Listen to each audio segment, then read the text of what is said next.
tardes a todos, Radio Se Escucha de Conciencia Top New. Soy Rubén Paz, conocido también como Uno del Oeste o El Rústico. En este programa radial ustedes van a escuchar notas a diversas figuras del ambiente artístico de Argentina, así como también a personajes de índole social. Este espacio está auspiciado por Rayuela Pizzas, Cita en Morón, provincia de Buenos Aires, y por la editorial Uno del Oeste. Memoria de un siglo es una vertiente del ciclo cultural Rústicos Exquisitos, programa que va ya por la 6ª temporada y que combina arte y cocina. Nombrado ciclo fue declarado de interés municipal cultural por el municipio de Morón en el 2020. Memoria de un siglo en Conciencia Top New comienza así. Auspicia Memoria de un siglo, Rayuela Pizzas, Santa Teresa 3953, Morón. Variedades en pizzas y empanadas. Espacio Cultural Rústico, Morón Sur, provincia de Buenos Aires. Eventos, muestra de arte y otras expresiones artísticas. Hacer realidad tu sueño. En Editorial Uno del Oeste publicamos tu libro ya. Editorial Uno del Oeste. Cura de obra, diagramación, difusión, corrección, registro, ISBN, diseño gráfico interior y exterior, novelas, poemas, ensayos, cuentos, relatos, tesis, manuales para todo tipo de ciclos y cursos. También revistas. Contactanos a nuestro WhatsApp 11 33 82 0887. En Facebook Rubén Paz. Instagram Uno del Oeste. Tu libro, tu legado. Luis Aronofsky declara lo siguiente. Así que bueno, nada. Así que bueno, nada. Así que bueno, nada. Así que bueno, nada. Así que bueno, nada. Hayan ahorcado a una joven. Su pareja simuló un suicidio. Villa Caraza. Violento desalojo en una toma de tierras. Villa Caraza. Sí, asesinaron a un comerciante chino. Villa Caraza. Un pibe jugaba en la plaza y encontró un feto. Villa Caraza.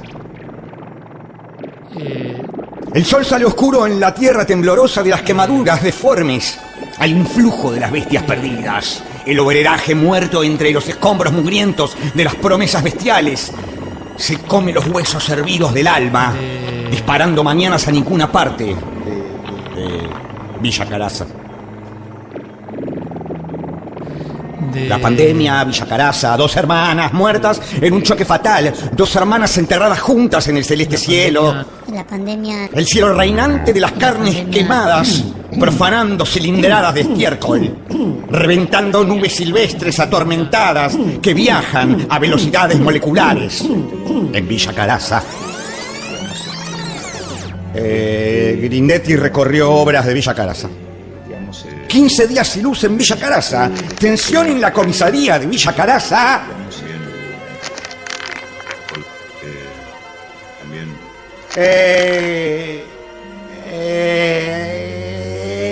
Hallar un hombre asesinado en Villa Caraza. Vi el infierno atroz, las esporas malignas del óxido, el agua burbujeante de mierda caliente, los pozos mortuorios en la mano del niño que patea un globo perdido, una pelota desinflada, una muñeca de trapos e hilachas, un candoroso silencio cadavérico, el abandono tembloroso, sin fiestas, sin ventanas ni chapas, sin vértebras, llenas de olvido, sin pancartas, sin panes, sin escarapelas, sin el abrasante viento que al quemar de los días me dice que aún estoy vivo, flotando descalzo por las veredas sin calles de Villa Caraza, mientras los condenados caminan su desidia atrozmente a ninguna parte. Villa Caraza. Villa Caraza. Calvario ahorcado, choque fatal, infierno atroz, propiedad en venta, desarmaderos, chorros, asfalto sin dientes por las fugas, destierros sin milanesas y un tren perdido al devenir del gatillo fácil, incrustado en el club verde de tus ojos claros, siguiendo la pelota a esa cancha vacía que ya ni potrero era. Villa Caraza.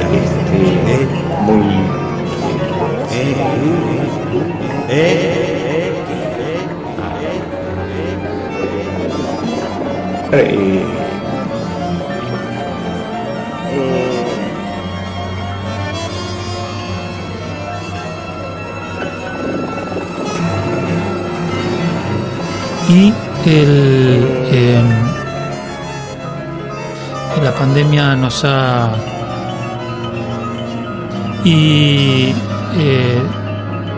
la pandemia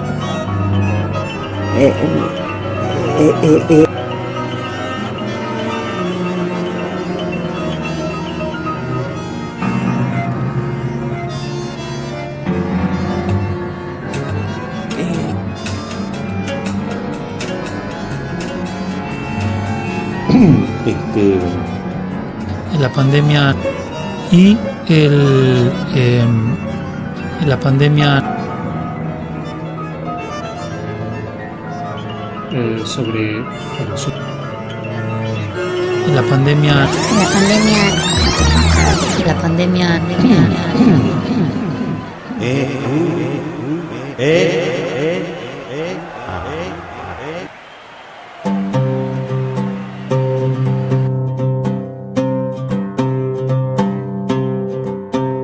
Ustedes escucharán el audio de una entrevista que se emite a la vez por el canal de YouTube El Rústico. Allí, quien lo desee puede ver al entrevistado en cuestión. En esta oportunidad la nota es al músico Carlos Ascurra. Hay un susurro en la oscuridad, un eco que nos llega de algún acorde cercano a la vida, que solo las cuerdas provocan amparadas por la hermandad que tienen con los micrófonos de un bajo hecho de la madera más sutil. El músico nos hace bailar con su ritmo, no deja respiro a nada, es un autor sin igual. El funk y el jazz son sus preferidos, y estos, hacedores de historias, también lo eligieron a él. Sin más preámbulos, escuchemos la primera parte de la nota a Carlos Ascurra, un músico especialista en cuerdas. ¿Cómo la ves? Bien. Positivo. Bueno, un placer. Buenos días, buenas tardes, buenas noches, depende de a qué hora lo mires. Ahora serían buenas tardes. Sí. Arrachaldeón en vasco. ¿Otra vez? Arrachaldeón en vasco. Buenas tardes. Lo más informal sería Caillo, hola. Bueno, un placer estar acá. Esto es algo que teníamos pendiente porque hicimos una nota hace poco y quedó en algún lado, que seguramente lo vamos a ver de nuevo. Está en el disco rígido. Ah, bueno. No se perdió. Está bien. Las cosas están, eso es lo importante. Era parte de un proyecto y que va a salir porque es otra etapa. Creo que fue en plena pandemia, si no me equivoco. No recuerdo, pero sí, creo que era una época extraña. Sí. Lo de la pandemia ya 2 años que ya lo tenemos medio como incorporado. Ahora medio como que estamos saliendo, sin embargo... hay clínicas todavía que te piden que vayas con barbijo, todavía sí. Hay algunas cositas, ¿no? Pero bueno, fue una época. Yo había visto una película que se llamaba Pandemia hace algunos años y cuando pasó esto de la pandemia me acordaba de la película, de todas las crisis y de todas las cosas que vi, y realmente espeluznante, ¿no? El tipo que le escribió a la novela, un poco como Julio Verne, que escribió cosas que después medio como que se fueron sucediendo, pero bueno. Desde el punto de vista cinéfilo, desde el punto de vista de película, la película era una porquería, pero yo voy al hecho de lo que contaba, ¿no? Y que después lamentablemente sucedió casi todo tal cual lo vimos, pero bueno. Hay muchas miradas, hay muchas opiniones. Yo me voy a quedar con la realista, perdí muchos amigos, perdí gente conocida y bueno, es eso. Y tuve a mi hijo más de 1 año fuera del país porque no podía regresar por este problema, ¿no? de los viajes. Así que quedó varado, como él era joven, tenía salud, a él no lo fueron a buscar con los Hércules. Así que bueno, tuvo 1 año y pico, tuvo que rehacer su vida en otro lado y bueno, para bien o para mal, hoy no está acá, está lejos de casa, pero bueno, en algún momento lo tendré cerca de vuelta. Son cuestiones de la vida, ¿no? Pero bueno, esas son las cosas que trajo la pandemia, para bien o para mal. Por otro lado, a nivel laboral creo que estamos más cómodos trabajando de casa, pero bueno, son cosas, son circunstancias. La verdad es que hubiese preferido que no hubiera pasado, pero no, es algo que no cambia. Escriben historias, tocan las cuerdas más íntimas de algunas almas que están perdidas en la soledad.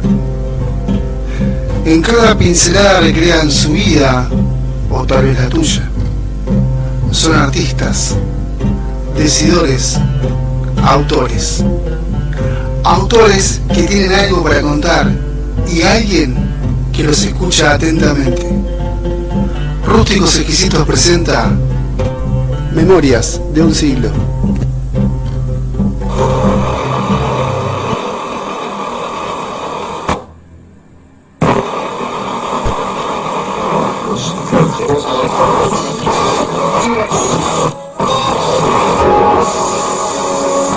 Tenemos un instrumento acá. Sí, ese es un instrumento que entre dos luthiers lo hicimos de nuevo, digamos, porque le pusimos un mango luthier nuevo y lo reactivamos a todo, se pintó, se cambiaron todas las piezas, se cambiaron los micrófonos. Bueno, está calibrado, está listo para usar, es más, lo estuve usando, estuve grabando con y es muy importante este bajo porque es el primer bajo que tuve. Obviamente llevó muchas reformas, creo que lo único original del bajo que tuve creo que lo único que queda original es la caja, nada más, porque todo lo demás se cambió, pero bueno.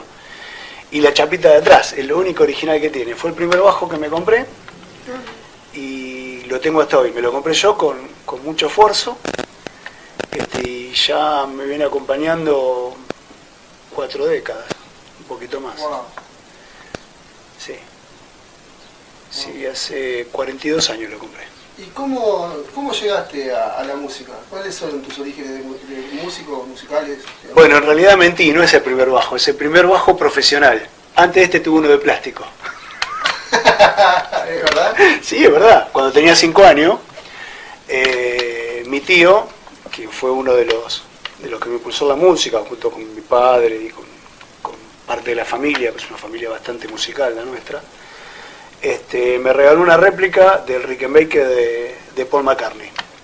Así que yo tenía el flequillo en ese momento, tenía 5 años y bueno, cantaba Obladí Obladá, me iba al almacén de enfrente, cantaba Obladí Obladá y me ganaban los chocolatines. Fue mi primer trabajo como músico remunerado. Así que ya cantaba de los 5 años, ya cantaba canciones de los Beatles, en ese momento, estoy hablando de 5 años, era 1970. Y bueno, después los Beatles quedó en la historia de mi niñez, digamos. Yo empecé a escuchar otras cosas y a hacer otras cosas. Digamos que empecé a estudiar música y a los 5 años empecé a estudiar piano, pero por un problema que tengo yo en cuanto a la lectura, el piano se me complicaba mucho porque había que leer 2 partituras al mismo tiempo. Para mí es difícil leer un libro, por decírtelo algo, soy disléxico, y entonces fue bastante complicado el tema del piano, así que desistí de chiquito y ya entrado en la adolescencia volví a la música en el coro del colegio, empecé cantando, después me fui a estudiar en una academia de jazz, fui a estudiar bajo eléctrico, siempre fue el bajo lo que yo quería hacer. Y después me fui a un conservatorio donde no existía el contrabajo ni el bajo eléctrico, no había alumnos para eso, no había profesor para eso, así que tuve que optar por algo parecido y fue el violonchelo. Así que estudié violonchelo y bajo en 2 lugares distintos, por un lado música clásica, por otro lado estudié jazz, y vos imaginate, yo con 12 años no me gustaba ni el jazz ni la música clásica, a mí en ese momento me gustaba el rock. En ese momento escuchaba Led Zeppelin, Deep Purple, qué sé yo, Queen, no sé, ese tipo de grupos, rock progresivo, Yes, Emerson Lake and Palmer, ese tipo de música, y yo quería hacer algo así, y no me enseñaban eso, me enseñaban música clásica, que no me gustaba, y jazz, que no me gustaba en ese momento. Pero con los años me empezó a gustar la música clásica, el jazz, y dejé de hacer rock, empecé a hacer otro tipo de música, una música más pop, después empecé a hacer un poquito más de jazz, después empecé a hacer un poquito más de funk, me quedé mucho en la fusión, en el jazz rock y en todo ese tipo de géneros, mientras pasaban los años y mientras iba estudiando, ¿no? Y esas cosas de locura. Quería estudiar en una academia de rock que en su momento no existía, así que tuve que ir por otro lado. Música clásica, violonchelo en un conservatorio. Bueno, egresé de los 2 lados y bueno, me puse a hacer música. Mientras estudiaba hacía música, ya empecé con unos amigos en un trío de rock, después se volvió quinteto, después me pasé a hacer un rock un poquito más duro, Y después empecé a hacer, en paralelo con eso, una banda que hacía pop. Y bueno, y así fue progresando y fui avanzando en la vida, hasta que a los 23 años, por una cuestión de tiempos, no hice más música. No hice más música a nivel bandas, a nivel show, a nivel discos, ese tipo de cosas. Por una cuestión de tiempos. Estaba en la facultad en ese momento, y la verdad es que no me cerraban los números. Sí, seguía tocando para mí, obviamente, seguía haciendo canciones, todo lo mismo, pero sin salir afuera, digamos, sin hacer shows, sin hacer grabaciones, sin ensayos, sin nada. Los años pasaron, pasaron muchas circunstancias, hasta que 10 años después, creo que un poquito antes yo me había comprado un bajo que tengo hasta ahora, un Fender, para tocar en casa. Ya tuve otros antes, pero este era muy especial. Me había gustado el sonido, me había gustado cómo estaba, y es como que me lo dejé tan como porque si bien por ahí no es un bajo de primerísima línea, lo fuimos llevando para que suene lo mejor posible, y siempre me acompañó. Después hubo otros bajos que iban y venían, y muchos de alta gama también, pero iban y venían, no hubo enamoramiento. Y bueno, cuando vino el otro Fender, que todavía lo tengo, que es uno blanco, hubo un enamoramiento y hasta ahora lo tengo, y tendría que haber traído todos, el blanco, después tengo uno negro que también me gustó mucho. Bueno, cuando compré ese bajo, que me salió un montón de plata, porque todos los que conocen lo que es la marca y lo que nos cuesta a los argentinos cuando traducimos al dólar y todo, digamos que era para tocar en casa, con los equipitos que tenía en casa y demás, y un día me dijeron, ¿por qué gastas tanta plata en algo que tenés guardado? Salí a tocar, salí a hacer show, salí otra vez al ruedo. Así que ahí volví a estudiar, porque hacía mucho tiempo que no estaba. No es que necesitara, porque uno cuando se pone enseguida vuelve a tener, pero me pareció que tenía que todo lo que había estudiado cuando era adolescente no le había prestado atención, porque no entendía lo que estaba estudiando.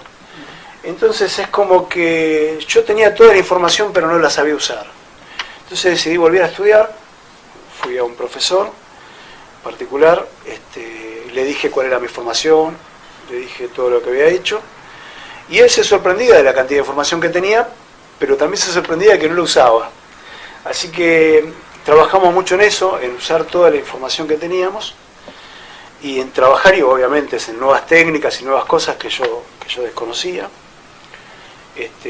La verdad que me sirvió de mucho, y él me alentó a que fuera a seguir estudiando en una universidad de música, así que me anoté y volví a estudiar. Ahí aprendí otras cosas, me abrieron mucho las cabezas, o sea, aprendí muchos ritmos, muchos géneros, mucha música, varios instrumentos.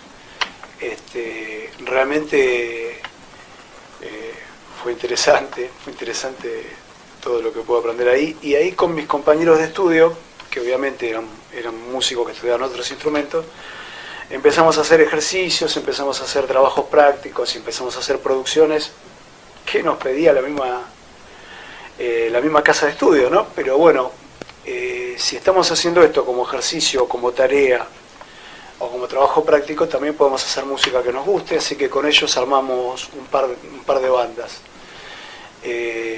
Ahí conocí mucha gente también por los pasillos donde colocábamos, porque te estoy hablando de la época que no existía el internet y muchas cosas. Yo creo que los avisos de música se ponían en una revista que se llamaba Pelo y en otra que se llamaba Segunda Mano. Bueno, los avisos en la facultad lo poníamos en una cartelera. Necesito guitarrista, necesito para hacer tal, para hacer jazz rock, para hacer esto. Y así nos fuimos comunicando y fuimos armando varias bandas, y nos fuimos relacionando y hacer pequeñas cofradías, ¿no? Con los estudiantes de la casa de estudio, y por ahí con otros amigos, porque en los conciertos, en los recitales y ya gente que conocías de antes, vas armando.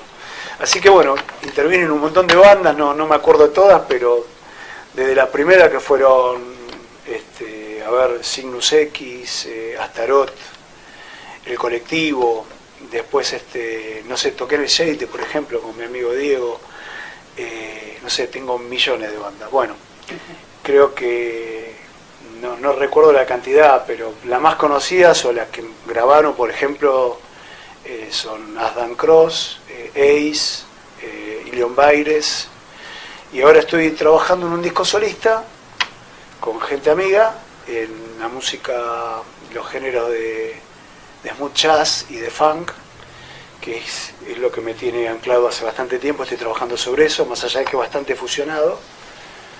Y también empecé una banda que formamos antes de la pandemia, se llamaba Nu, y que por el tema de la pandemia medio como que se discontinuó un poco. Ahora volvimos a reafirmarla, si bien parecía que íbamos a reunir a Dan Cross, no lo pudimos hacer.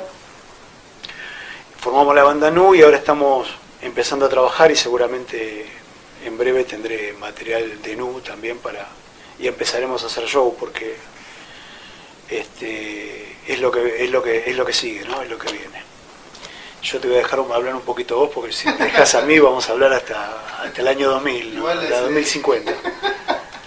Me gustaría que nos comentes un poco sobre primero tus orígenes, esto de la banderita, ¿viste? Y después sobre la dislexia. Me gustaría eso, entenderlo más.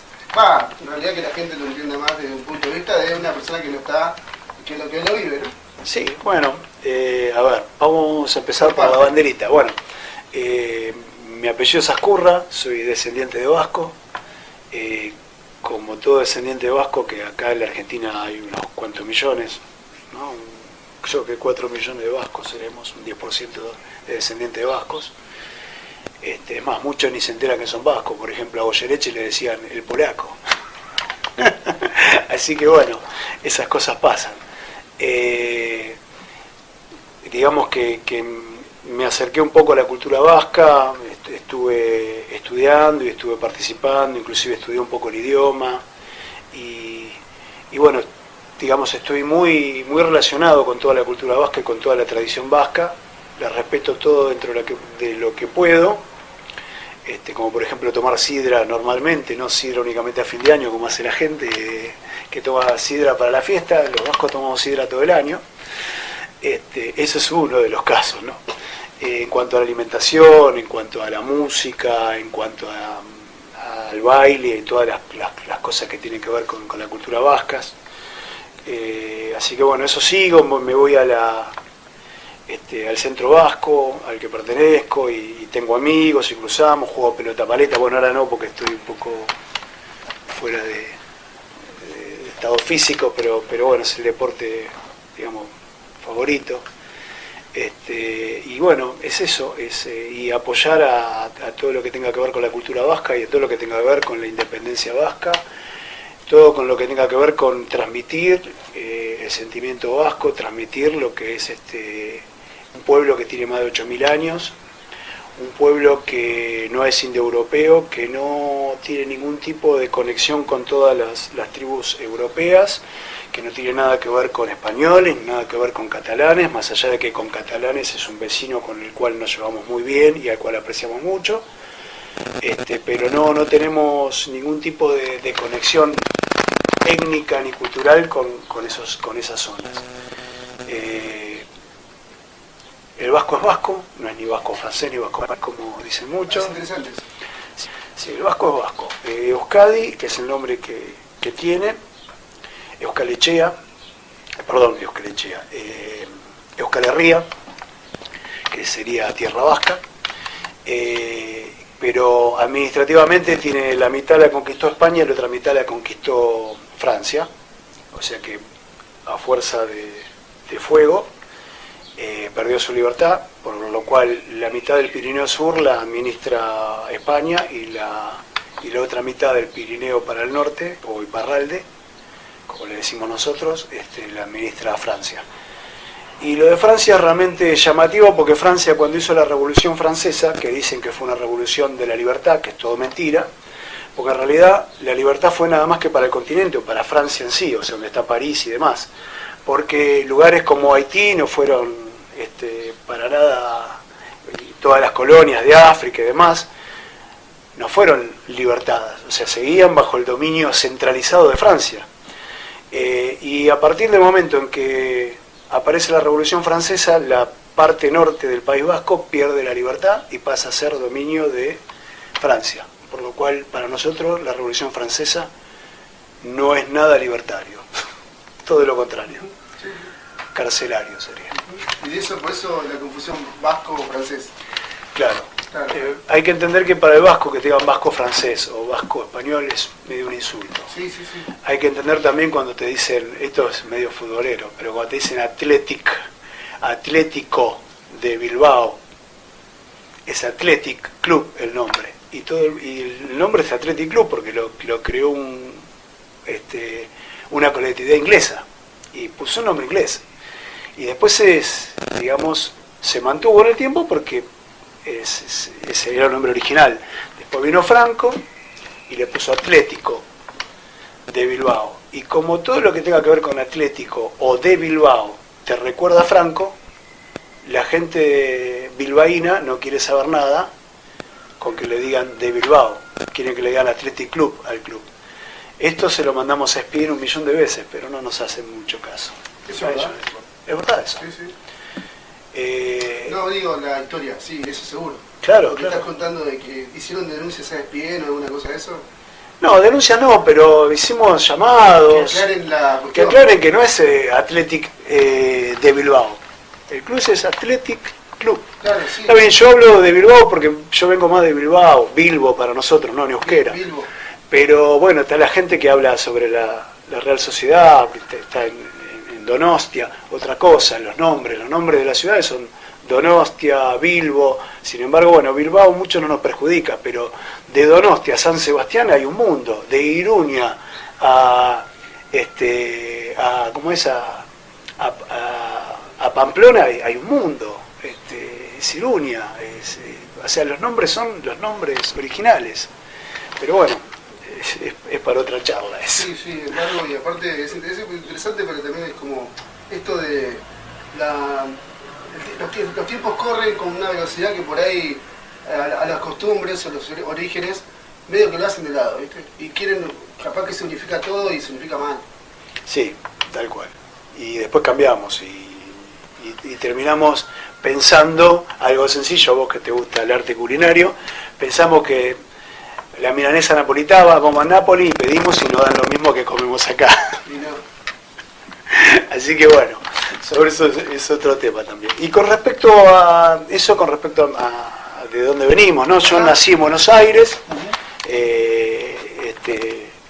viví mucho tiempo en Buenos Aires, en la ciudad, en Palermo, y ahora vivo en la zona de Aedo Norte, Aedo o el Palomar, como lo llamen. Le cambian el cartel, yo siempre estoy en el mismo lugar. O sea, zona oeste. Pero bueno, anduve por todos lados, o sea, mi vida en la Argentina fue siempre muy de moverme mucho. Y con respecto a la dislexia es un mal que tenemos algunas personas, que hay un porcentaje muy grande de disléxicos, que es que nos cuesta mucho, es un problema que tenemos, neuronal, que tenemos que nos cuesta mucho relacionar un símbolo con un fonema, o sea, con un sonido. Hay distintos grados, hay gente que tiene hasta problemas para comunicarse, no solo de leer, de lectoescritura, porque lo más común es tener un problema de lectoescritura, o sea, que te escriban una palabra muy difícil, que digo yo, que es murciélago, porque tiene casi todas las vocales, y nosotros leemos murzálaga por ahí, ¿no? Entonces terminamos deduciendo, tenemos trucos obviamente, porque fuimos la mayoría, mucha gente no, pero fuimos diagnosticados y hicimos todo un proceso de aprendizaje para tratar de leer y de escribir. Y entonces es como que relacionamos mucho, es como que nos apuramos también, es como que tenemos más velocidad visual, porque leemos, más que nada si estamos leyendo en público, por eso somos muy oradores, porque nos cuesta mucho la lectoescritura. Pero bueno, al tener que leer un texto en público somos de ponernos nerviosos, de leer mal, normalmente leemos mal, y como queremos leer bien, tratamos de leer una palabra o una oración o lo que fuera, tratamos de leerlo 7 veces o más antes de decirla. Entonces tenemos que leer muy rápido para entender bien lo que dice la oración y después recién vocalizarla. Eso es todo un proceso, un aprendizaje. Y si estamos apurados nos equivocamos muchísimo, demasiado, en leer y en escribir. Por eso es que no leo muchos libros, porque me cuesta mucho, realmente. Y después, bueno, termino, cuando escribo, muchas veces por una cuestión de velocidad, terminas no escribiendo en una computadora, sino a mano. Y bueno, y tengo un montón de gente que después tiene que leer lo que escribí, o se divierte o lo torturo, una de dos. Pero no es cuestión de la letra por ahí es prudente, es legible. El tema es lo que escribí, porque a veces, como yo confundo la vocal y me como los artículos, entonces lees tipo indio, ¿viste? Primero, y después escribí todo. Por ahí un día se me ocurrió escribir todo con A y te escribo todo con A. Pero yo lo leo y lo leo bien, lo entendí, porque es muy complejo de explicar. Pero bueno, como estamos más adivinando que otra cosa, por eso cometemos muchos errores. Por eso cuando hay que firmar algo importante, que otro te lea. Sí. Léeme lo que tengo que firmar.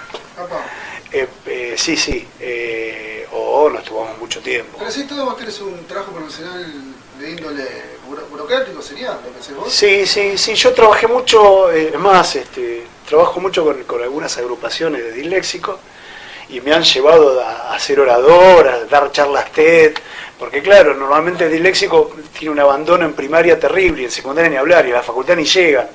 Entonces, que realmente hayan hecho toda una carrera, tanto universitaria como musical, siendo disléxico, a mucha gente le sorprende y me llevan a dar charlas y a explicarle, digo, mira, esto lo que vos querés hacer lo vas a hacer, seas disléxico, seas tartamudo, sea lo que sea, porque te vas a poner una meta y la vas a lograr. Acá lo que hay que entender es que tenés que tener ayuda. Yo tuve la ayuda, hay gente que no la tuvo, ¿viste? Porque hay trucos, hay truquitos. Y bueno, tenés que enfocarte en esos truquitos para subsanar. Hay muchas cosas, o sea, uno vive aprendizando, o sea, no es que terminás. Yo todos los días yo aprendo porque uso mucho la memoria para las palabras, para saberlas de memoria, porque a mí la lógica de acá va con B larga, acá va con B corta, y qué es la B larga, qué es la B corta, mucho no me cierra ese tipo de cosas. Para mí la A, la O, la I, la U es lo mismo. Si bien se pronuncia distinto, cuando lo escribo todo igual. Entonces son problemas que uno tiene que ir subsanando y es complicado. Bueno, está el amor propio por decir, quiero escribir murciélago y lo quiero escribir bien. Está por el amor propio de lograrlo. Eso es lo que te lleva. Pero inclusive yo vi una entrevista hace poco de Spielberg donde decía, sí, leer un libro, leer un guión, y sí, tardo el doble o el triple que una persona normal, pero lo tengo que hacer porque es mi trabajo y lo hago. Y sí, es eso, es decir, bueno, voy a tardar en leer esto, pero lo tengo que hacer. A mí se me complica más porque yo estoy en la tecnología, tengo muchos manuales encima en inglés, y el inglés no es una lengua perfecta como el castellano, que se lee como se escribe, entonces es mucho más complicado, pero bueno, es el trabajo y lo tengo que hacer. Sincronizados en un tiempo que sigue rodando. Somos una generación llena de privilegios históricos que aún no podemos ver en la magnitud exacta del asunto. Vivimos tantas cosas buenas como de espantos nos atrapó el fin de un siglo. Atesoremos eso. Guardemos en la memoria la liquidez de eventos únicos.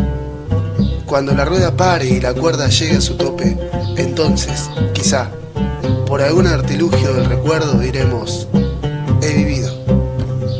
Memorias de un siglo, el retorno a una inocencia llena de sinsabores.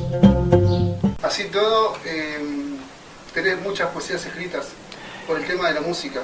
Sí, La pregunta es, ¿cuántas letras tenés escritas y cuántas registraste para que sean tuyas, ¿no? Que vos seas el dueño de esa música?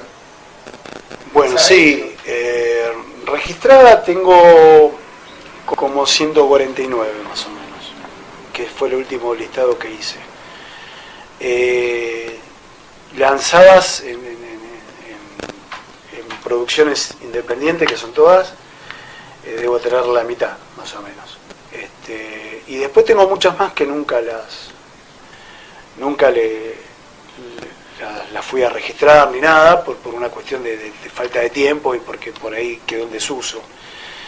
Porque bueno, uno escribe 30 canciones y después quedan 5. Esto es un poco así. Un poco porque lo elige la gente, un poco porque lo eligen los compañeros, un poco porque lo elegís vos. Pero es así. Sí, escribí mucho, me gusta mucho la poesía, leo mucho poesía, eso sí, leo, escucho, presto atención, me gustan todos los músicos que son poéticos, no sé, no importa el género, de Neil Peart a, qué sé yo, no sé, a Luis Alberto Spinetta, por decirte, gente conocida, porque hay muchos que no son tan conocidos, aunque mi poesía no tiene nada que ver con la de ellos, porque cada uno tiene su personalidad y tiene su forma de verlo. Yo soy más de leer la poesía de los poetas malditos, más que nada, ¿no? Y es un poquito mi influencia. Si bien está en otro idioma y han pasado tiempo y demás, es lo que más o menos me gusta y más o menos lo que sigo. Aunque yo, obviamente, creo que no me parezco en nada a uno de ellos, por una cuestión de personalidad, pero sí me doy cuenta que es mi influencia. Igual en la música, como hay rimas y hay cosas que respetar y hay métricas que respetar, es como que muchas veces la poesía pierde un poquito, pero bueno, yo trato de hacerla lo más libre posible y trato de enfocarme en el mensaje, y que el mensaje se ayorne entre la poesía y la música, que muchas veces eso en otras composiciones no se logra. Yo trato eso. Y elegí el ritmo que elegí porque es lo que me gusta. Uno trata de hacer la música que le gusta. Y que la gente la pueda escuchar y que sea potable. O sea, no escribo para músicos. Porque si escribiría para músicos me verían 5 personas y no es la idea. La idea es que sea lo más masivo posible sin llegar a hacer esto Palito Ortega. ¿En qué género te sentís cómodo? O sea, ¿cuál es el género que vos decís que mi música es jazz? ¿Qué sería? Sí, mi música es el smooth jazz y el funk. Eso es lo más... El smooth jazz que tira bien a balada, ¿no?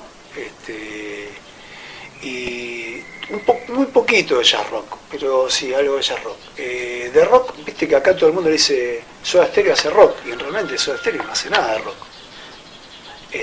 Entonces ponen rock y ponen la cualquiera, te ponen, pum, tal banda hace rock y nada que ver. Para mí rock es otra cosa. Yo empecé haciendo eso, y me gusta, pero bueno, no continué en ese género. Pero sí, mucha gente me dice, haces un lindo rock, y sí, lo vamos a meter como que todo es rock, y está bien, gracias por lo que me dijiste, pero no creo que lo mío sea rock. A lo sumo sería alguna de mis etapas o alguna de mis canciones pueden llegar a ser jazz rock.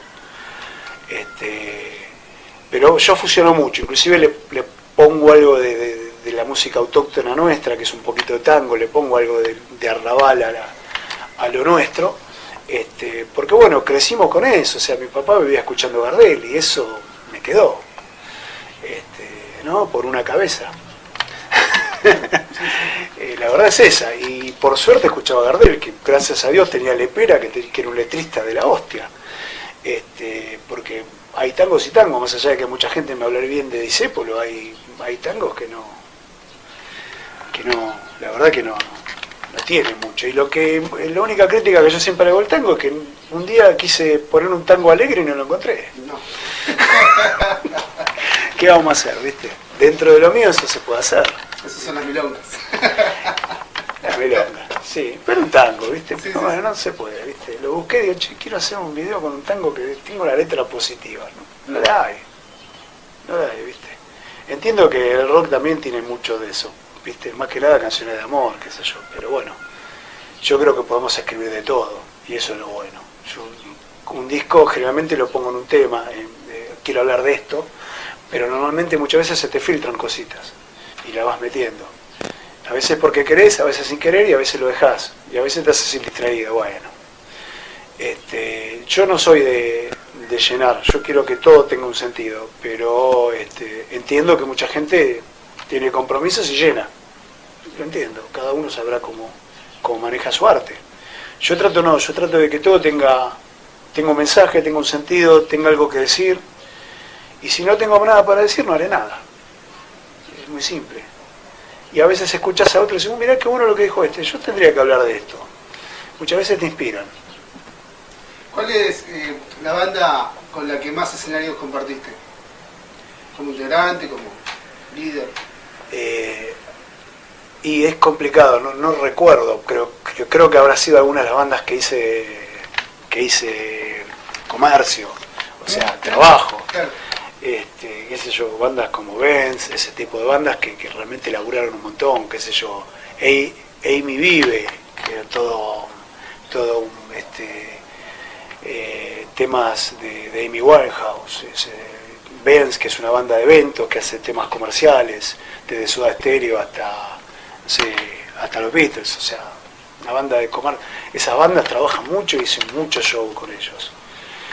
Las bandas de música propia no hicieron tanto show, por ahí las que más estuve fue las primeras, la de Astaroth, la de Cygnus, que hice millones de conciertos.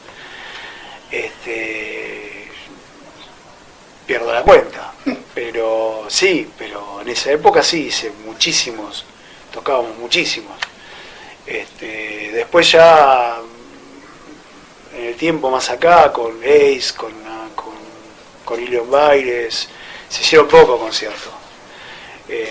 También es otra época. Yo recuerdo que cuando yo tenía 15, 20 años, yo iba a tocar un lugar y me pagaban. Hoy en día eso está realmente difícil para el músico. Yo igual no toco gratis, pero vos sabés lo que es la producción de un evento para nosotros. Es realmente complicado, realmente complejo. Y más que nada porque hay gente que se quiere mostrar y van y pagan para tocar. Es una cosa insólita, pero bueno, es así. Esa es mi generación. Yo no recuerdo haber escuchado pibes de mi edad que le hayan pagado para ir a tocar. Al revés, siempre me ha pasado en bandas de under siempre, tener que poner una moneda o retribuirle de alguna forma la entrada o la bebida al boliche. Claro, bueno, no, eso cuando yo era adolescente, en mis inicios no pasaba. Si vos ibas a tocar, te pagaban. También nosotros teníamos un profesionalismo importante, pero bandas que no eran tan profesionales también tenían esta suerte. Y bueno, yo como también hice música clásica, también salíamos a hacer música de cámara y demás, y también eran remunerados, o sea que eran, a nivel general era. No te digo que se podía vivir porque yo en el momento, en la encrucijada de la vida, que digo, vivo de la música, vivo de mi trabajo, viví de mi trabajo. Pero la música la seguí haciendo y nunca gratis. Porque bueno, a mí evidentemente me costó todo esto. Yo tuve que estudiar, tuve que pagar profesores, tuve que pagar instrumentos, tengo que pagar cuerdas, los mantenimientos. Y bueno, la verdad es que yo mi trabajo no lo regalo, yo lo tomo en serio esto. Entonces no lo regalo. Pero bueno, entiendo también al muchacho que lo ve de otra manera, que lo ve como hobby. Yo siempre digo, yo tengo dos trabajos. Por un lado la parte artística, que es mi música, y la parte que hago todo arte, toda la parte cultural mía, y por otro lado mi trabajo, que es la tecnología, donde sí, ahí me pagan, trabajo para una empresa gigante, en donde me pagan y donde, bueno, como todo el mundo, tengo un horario, tengo tareas, tengo responsabilidades. Y eso durante los años que siempre trabajé en empresas, gracias a Dios, empresas líderes, siempre pude vivir de eso. Y gracias a eso pude darme los gustos de tener un buen equipo, un buen bajo, pude tener a mi familia bien, pude tener tiempos. Y bueno, sé que es complicado, pero todo se puede. Yo escuchándolo a Steve Vai, que decían cómo hacemos para tocar la guitarra como vos, y él decía, tenés que tocar la guitarra 10 horas por día y vas a tocar como yo. O sea que si realmente te sentás, podés, no hay nada imposible. Yo no voy a estar nunca 10 horas por día porque no podría, sería inhumano. 8 horas en mi trabajo y 10 horas tocando el bajo, no vivo. Pero le dedico todo el tiempo que puedo, sin dejar de lado las otras cosas, ¿no? Y hay que entender que las personas que están a tu lado siempre te acompañaron. Eso es lo bueno, porque cuando no tuviste una persona que no te acompañó, evidentemente esa persona duró poco al lado tuyo. Porque no estaba en esa sintonía. Yo tuve la suerte de las personas que estuvieron siempre conmigo, siempre entendieron todo esto. Siempre me acompañaron, siempre me apoyaron. Y bueno, eso está. Y después, como la otra vez escuché una entrevista muy, muy interesante que hacía un colega artista acá, y que él hablaba de lo que era el estar con una persona querida y de sentirse querido y demás. Y yo me acordaba de una película una vez que el muchacho tenía que conquistar a la novia todos los días. Sí. Y yo digo, la vida es así. Uno puede cambiar de pareja, pero a tu propia pareja, a tu propio amor, a tu propia, como lo quieras llamar, todos los días tenés que alimentar eso, todos los días la tenés que reconquistar. Esto es no termina nunca, es un infinito, es como todo. Es como levantarte el otro día y después empezar a disfrutar de todas las cosas lindas que tiene el día. Decir, uy, mirá, hoy hace calor, bueno, disfrutemos el calor. No, uy, qué calor de mierda. No, disfrutemos, ¿viste? Oh, hoy hace frío, uy, qué bueno, está bueno el frío. Está listo, hoy sentís todo tu organismo, sentís bien tu respiración. Hay que disfrutar de todo. Y en esto de la música pasa eso, pasa a disfrutar de todo, desde el pife hasta la nota que metiste bien. Hay que disfrutar todo. Obviamente hay que tratar de que los pifes sean menos que las notas buenas. Pero hay que ponerle sentido, hay que ponerle mucho. Yo soy una persona muy, ¿cuál sería? Muy, no me sale la palabra ahora, pero soy muy dócil en ese sentido, ¿no? Entonces trato de disfrutar eso y soy bastante... Uno parece que cuando la otra vez estábamos hablando de ese tipo de cosas, de los estados de ánimo de las canciones, que uno la escribe con un estado de ánimo y aparentemente siempre la tendría que tocar con el mismo estado de ánimo. Bueno, uno interpreta muchas veces, es un poco actor en esto, porque si no sería una locura, sería muy difícil, pero muchas veces te llega realmente y realmente la pasás con el estado de ánimo en que la escribiste o con el estado de ánimo en que se escribió esa canción. Entonces, esto pasa, no tiene que pasar mucho, porque si no, no estás preparado para seguir tocando. Pero lo tenés que tener en cuenta. Hay que seguir. Después de determinados golpes que te da la vida y que te da la canción o que te da el momento, tenés que seguir. Y hay que entender eso. Y por eso, lo importante es entender que estás viviendo, pero que también hay cosas que las tenés que dejar para que el otro la viva. Y hay que entender eso, el artista en sí tiene eso. O sea, hoy yo voy a tocar esta canción y me siento de tal manera.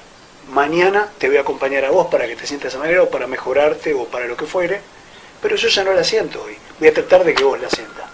Te voy a poner todo lo mío para que vos la sientas. Pero yo no, porque si yo me pongo a sentir todos los estados de ánimo de todas las canciones en un recital, yo no lo termino. La tercera canción digo, muchachos, que cante otro, que siga otro, que toque otro.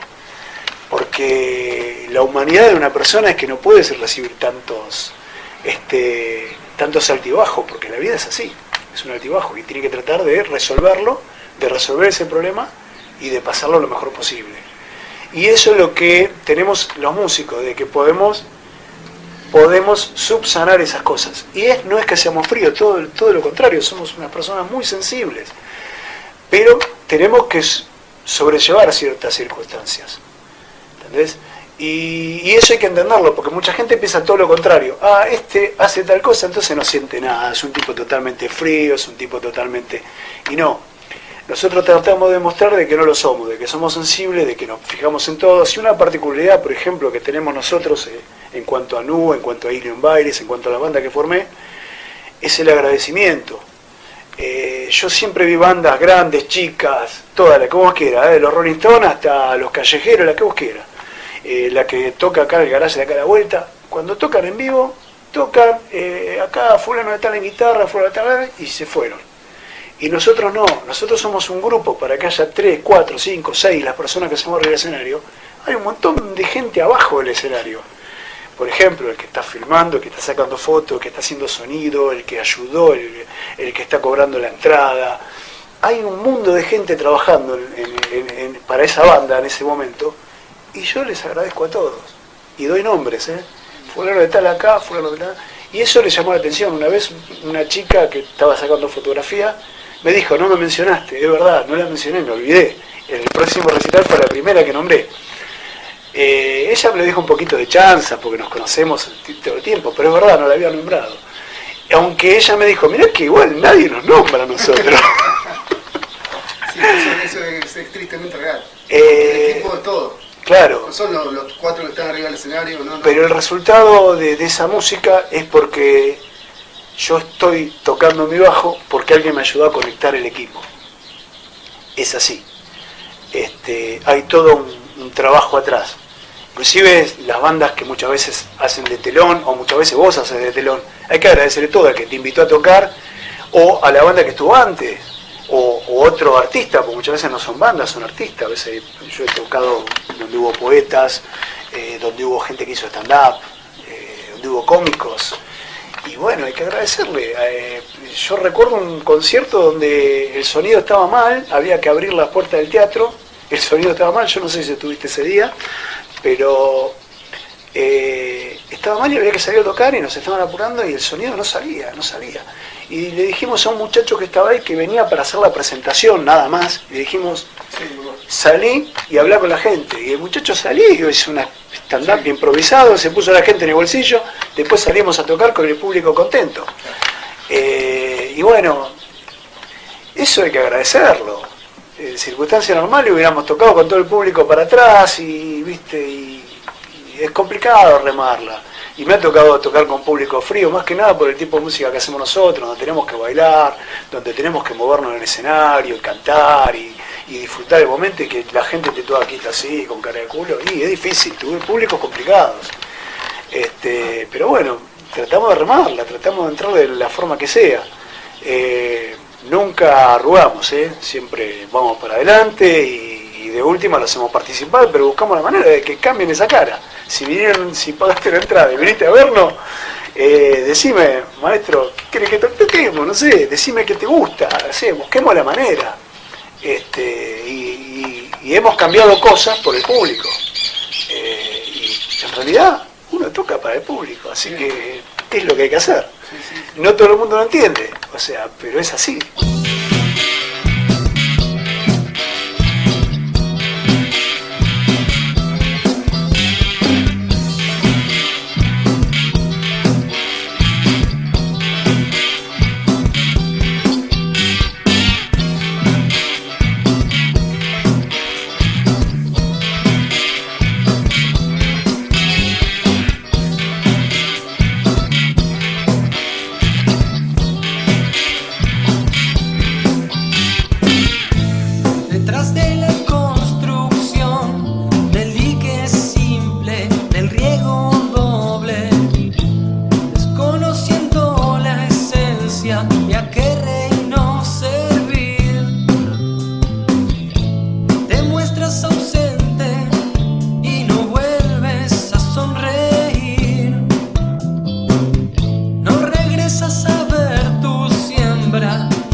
Héctor Urruspuru nos susurra el siguiente poema.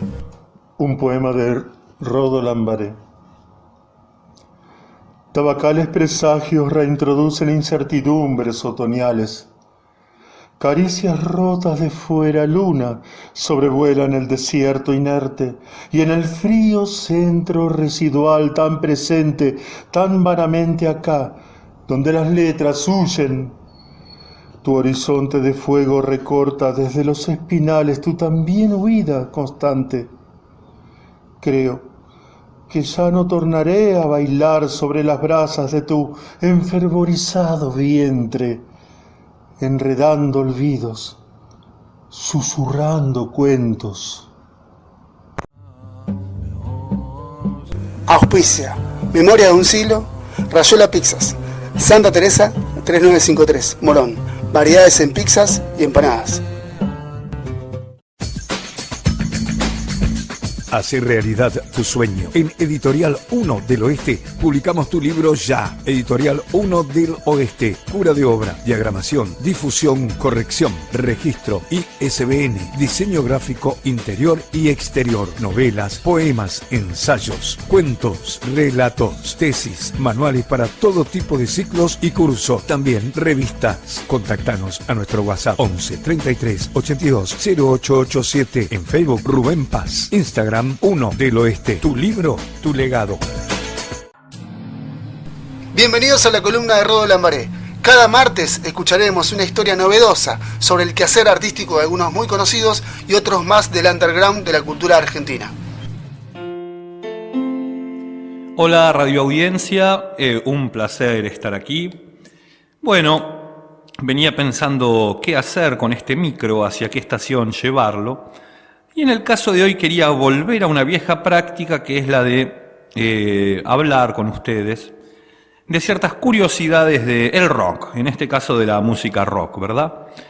Y bueno, me gusta muchas veces pensar en las influencias olvidadas, negadas, y en este caso hay algo que tal vez les resulte extraño, aunque quienes están en tema seguramente lo saben, que es la influencia de Pipo Pescador, el querido Pipo Pescador que tantas canciones hizo para niños, en Patricio Rey y sus redonditos de ricota.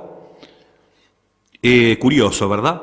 Bueno, Pipo Pescador es parte fundante de lo que fue la Cofradía de la Flor Solar. La Cofradía de la Flor Solar en la década del 70 era un grupo formado por artesanos, grupo principalmente percusivo. Este aquí que Pipo le ponía músicas, esas cosas, interpretando el acordeón, ¿verdad? A esa banda pasa a formar parte después Sky Bailinson. Ahí ya pueden imaginar el resto, un músico experimentado como Pipo Pescador, transmitiéndole en gran medida sus saberes seguramente al joven Sky. Y lo van a notar esto enseguida cuando escuchen, que voy a colgar en este mismo micro, la tan afamada canción del querido Pipo Pescador. Imagínenla tocada con distorsión, pedaleras diversas y la voz del Indio Solari cantándola. ¿Acaso no en ese tan simpático ritmo que mezcla un poco la tarantela y el ska? Sino en un ritmo un poco más de la New Wave, ¿no? Porque grandes autores de hits radiales, Carlos Solari y Sky Bailinson. Y bueno, también escuchen lo que es la introducción en esa especie de psicodelia que tiene y tengan en cuenta también el recitado, un recitado que remite bastante a aquellos recitados de Carlos Solari, por ejemplo en la canción Juguetes Perdidos. Los dejo con el genial Pipo Fischer, tal era su nombre, Enrique Fischer, Pipo Fischer y luego Pipo Pescador.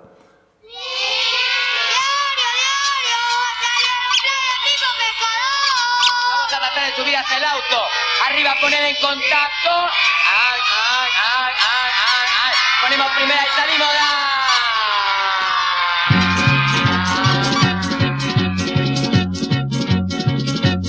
El viajar es un placer que no suele suceder.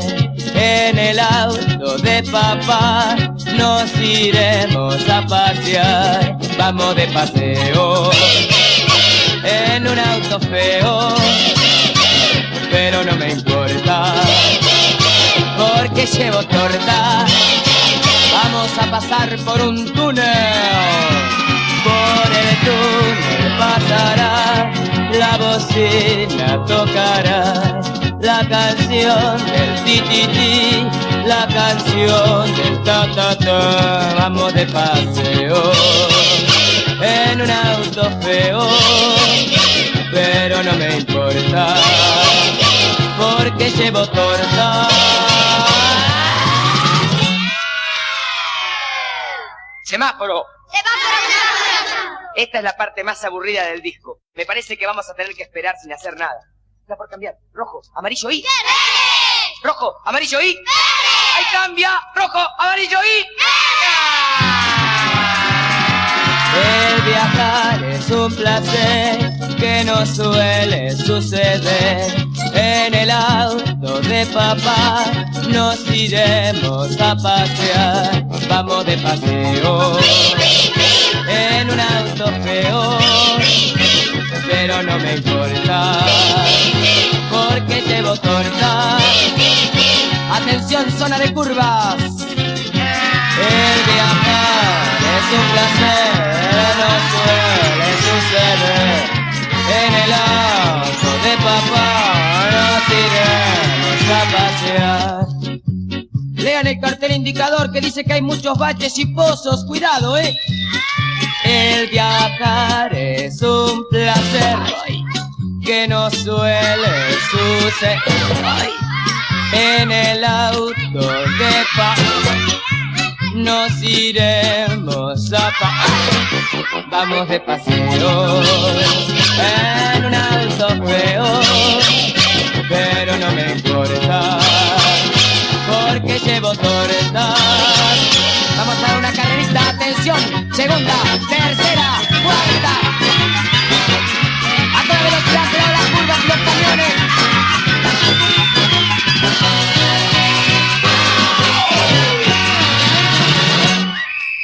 Bueno, eso es todo por hoy, queridos. Espero que haya sido de su agrado y que hayan notado, y si no, pues lo seguiremos conversando.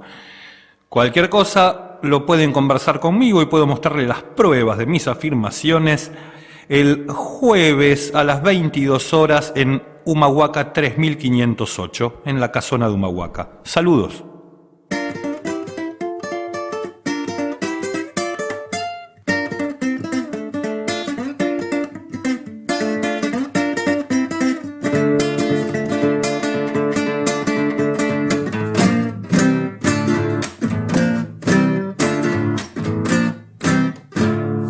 Espera un amor tras la muerte.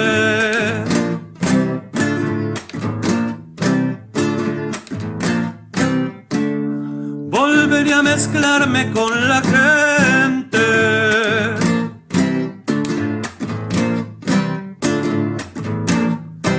Horizonte, sangre tras volver. Pintaré una cara con barniz. Feliz de ser valiente.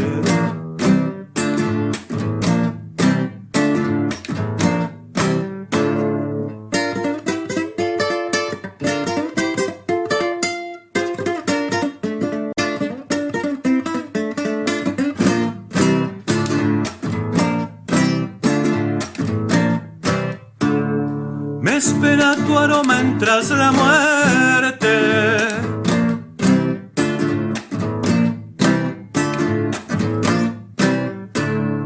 Volveré a cantarte dulcemente.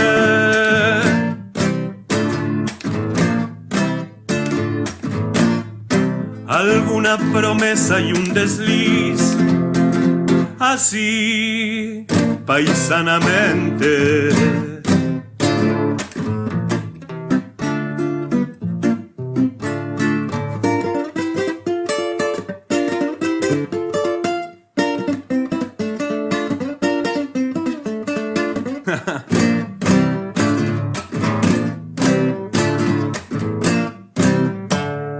Me espera un amor tras la muerte.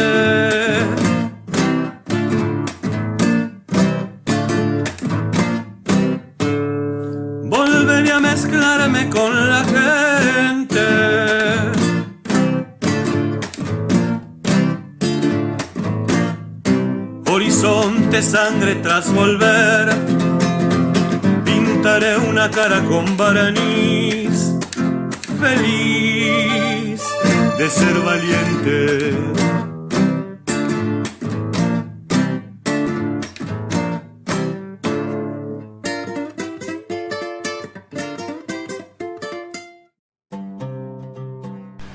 Se suma a Memoria de un siglo la columna El Decidor, que va corrigiendo en la marcha. Damián Astelatelli se presenta así. Hola, buenas tardes, aquí me presento, soy Damián Astelatelli. Solo se me ocurre decir que a veces se nos traba la lengua, a veces se nos traba el corazón. ¿Para qué buscar las palabras perfectas con lo hermosa y sensual que es la imperfección? Un saludo para todos, un abrazo gigante.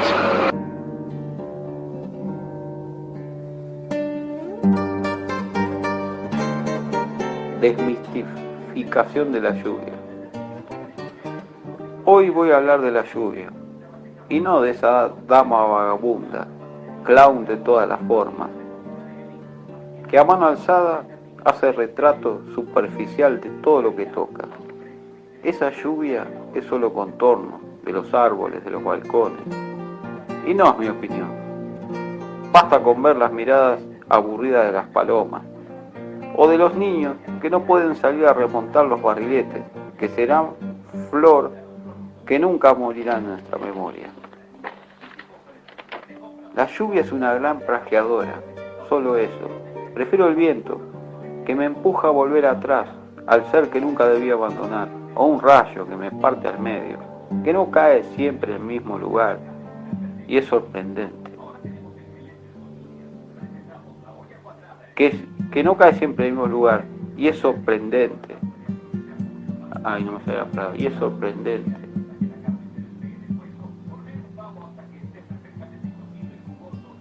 Locamente jodido y tierno. O un sismo, que es una oportunidad de valorar hasta mi soledad, porque debo recuperar todas sus partes para volver a empezar. Algún día comprenderemos que el vidrio que me falta a mí lo tienes tú, la alegría que me sobra te falta a ti, y las cosas más sencillas que te abundan desesperadamente necesito para subsistir. Hoy voy a hablar de la lluvia, de la mía, que avanza en mis ojos, desemboca en mi boca, y por supervivencia es mucho más creativa y más sanadora. No piensa que me ahogará en su mar, piensa que será una mano que me llevará a la orilla, donde está la poesía,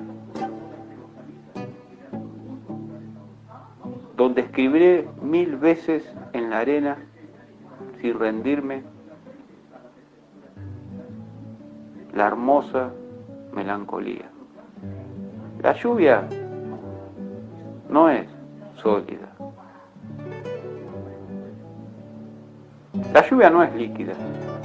Es sólida y fuerte, como las ideas y las utopías.